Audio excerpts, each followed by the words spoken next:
കോഴിക്കോട് പശുക്കടവിലെ വീട്ടമ്മയുടെ മരണം ഷോക്കേറ്റ് എന്ന പ്രാഥമിക പോസ്റ്റ്മോർട്ടം റിപ്പോർട്ട്. വനമേഖലയോട് ചേർന്ന് തോട്ടത്തിൽ സ്ഥാപിച്ച വൈദ്യുത കെണിയിൽ നിന്നാണ് ഷോക്കേറ്റത് എന്നാണ് സൂചനയുള്ളത്.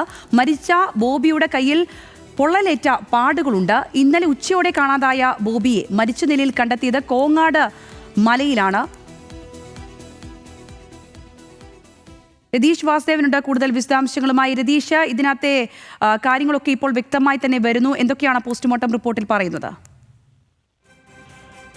സംഗീത, ഇതിന്റെ പ്രാഥമികമായ ഒരു വിവരമാണ് നമുക്ക് ലഭിക്കുന്നത്. ഈ വിവരം അനുസരിച്ച് നേരത്തെ പലരും സംശയിച്ച പോലെ തന്നെ ഷോക്കേറ്റാണ് മരണം. ഈ ബോബിയുടെ മരണം സംഭവിച്ചത് ഷോക്കേറ്റാണെന്ന് മനസ്സിലായി. ഇന്നലെ ഉച്ചയോട് കൂടിയാണ് കോങ്ങാട് മലയിലെ ഈ തോട്ടത്തിലേക്ക് പശുവിനെ മേയ്ക്കാൻ പോയ പശുവിനെ തിരിച്ചു കൊണ്ടുവരാൻ വേണ്ടി ബോബി പോകുന്നത്. സാധാരണ ഈ പ്രദേശങ്ങളിലൊക്കെ പശുവിനെ മേയ്ക്കാറുള്ളതാണ്. ഈ സമയത്താണ് ഇത്തരത്തിൽ അപകടം സംഭവിച്ചതാണ് മനസ്സിലാക്കാൻ സാധിക്കുന്നത്.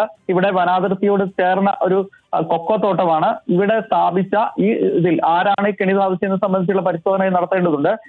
കെണിയിൽ ഇവർ അകപ്പെടുകയായിരുന്നു എന്നാണ് മനസ്സിലാക്കുന്നത്. എന്തായാലും ബോബിയുടെ കയ്യിൽ പൊള്ളലേറ്റ പാടുകളുമുണ്ട്.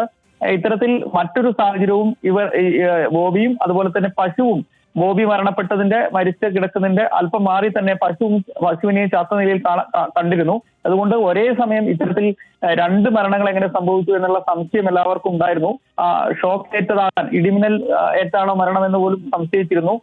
പക്ഷേ ഇന്നലെ കനത്ത മഴയുണ്ടായിരുന്നില്ല, ഇടിമിന്നൽ ഉണ്ടായിരുന്നില്ല എന്ന് ദൃക്സാക്ഷികൾ, പ്രദേശവാസികൾ പറഞ്ഞു. ഇതൊക്കെ തന്നെ സംശയത്തിലേക്ക് നയിച്ചിരുന്നു. എന്നാൽ പോസ്റ്റ്മോർട്ടം റിപ്പോർട്ടിന് ശേഷം മാത്രമേ വ്യക്തമായ അഭിപ്രായം പറയാൻ കഴിയുള്ളൂ എന്ന് പോലീസ് പറഞ്ഞിരുന്നു. എന്തായാലും പ്രാഥമികമായ പോസ്റ്റ്മോർട്ടത്തിൽ ഷോക്കേറ്റാണ് ബോബി മരിച്ചതെന്നാണ് ഇപ്പോൾ മനസ്സിലാക്കാൻ സാധിക്കുന്നത്.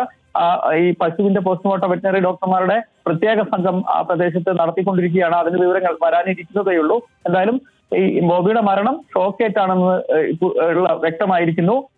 ഈ പ്രദേശത്ത് ഇങ്ങനെ അനധികൃതമായി ഇത്തരത്തിൽ മൃഗങ്ങൾക്ക് കെണി വിളിക്കുന്ന ഒരു രീതിയുള്ള പ്രദേശമാണെന്ന് കൂടി പറയപ്പെടുന്നുണ്ട്. ഏതായാലും രാവിലെ തന്നെ ചില ആളുകൾ ഇത്തരത്തിലുള്ള സംശയങ്ങളും ദുരൂഹതയൊക്കെ പങ്കുവച്ചിരുന്നു.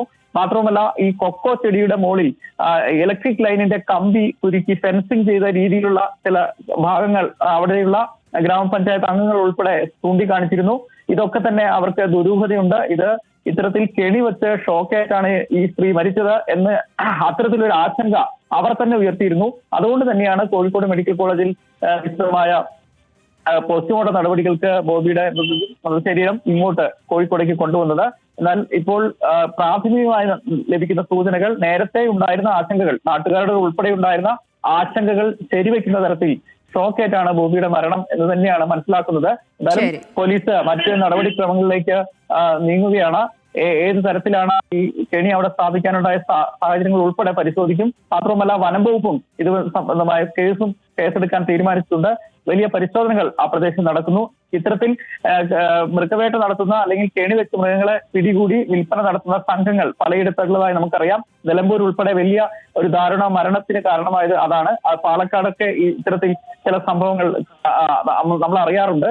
തീർച്ചയായും രതീഷ്, ഇത്തരം മരണങ്ങൾ, ഷോക്കേറ്റുള്ള മരണങ്ങൾ വ്യാപകമാകുന്ന ഒരു സാഹചര്യമുണ്ട്. കഴിഞ്ഞ ഒരു മാസത്തിനിടെ തന്നെ ഇത്തരത്തിൽ സംസ്ഥാനത്തിന്റെ വിവിധയിടങ്ങളിൽ ഷോക്കേറ്റുള്ള മരണങ്ങൾ പലതായിട്ടുണ്ട്. ഇപ്പോൾ ഏറ്റവും ഒടുവിലായിട്ടാണ് ഇപ്പോൾ കോഴിക്കോട് നിന്നുകൂടി ഈ ഒരു വിവരം വരുന്നത്. എന്താണെങ്കിലും പ്രാഥമികമായ പോസ്റ്റ്മോർട്ടം റിപ്പോർട്ട് പുറത്തു വന്നിരിക്കുകയാണ്. അത് ഷോക്കേറ്റ് തന്നെയാണ് മരണമെന്ന് അത് അടിവരയിരുന്നുമുണ്ട്. രതീഷ് വാസുദേവനാണ് വിശദമായ വിവരങ്ങൾ പങ്കുവച്ചത്.